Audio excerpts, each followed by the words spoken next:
Salut, je m'appelle Fanny et aujourd'hui je vais vous parler de ma formation BPJEPS AF parcours CFPP avec l'Institut de formation d'Amalis.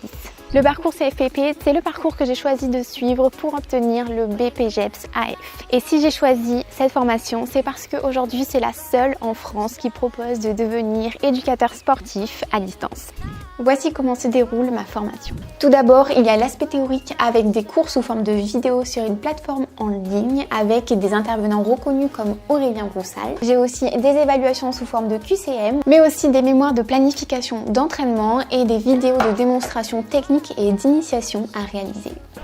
Ensuite, j'ai une partie pratique. Je fais un stage en salle qui me permet vraiment d'apprendre le métier sur le terrain et en même temps, je développe un projet pédagogique sur lequel je serai évaluée. Et ce stage, c'est aussi un moyen de m'améliorer, de me perfectionner sur ma pratique personnelle.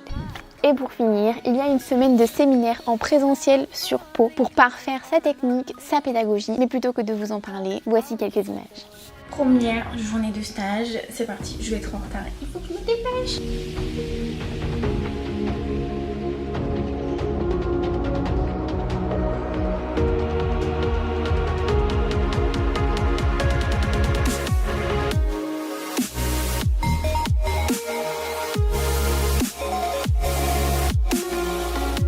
Parlons maintenant de la partie financement de cette formation. Il est possible de se faire financer par Pôle emploi, mais aussi, comme je l'ai fait, d'utiliser son compte CPF. Une autre option est de faire ce parcours en apprentissage, ce qui permet d'être rémunéré sur son temps en stage. Et ça, c'est pas rien.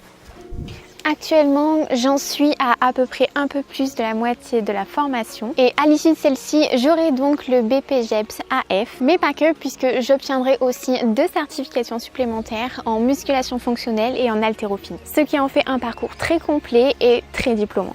Et ce que je trouve génial avec ce diplôme, c'est qu'il existe énormément de débouchés comme travailler en salle, faire du coaching à domicile ou bien, comme c'est mon projet, faire du coaching en ligne.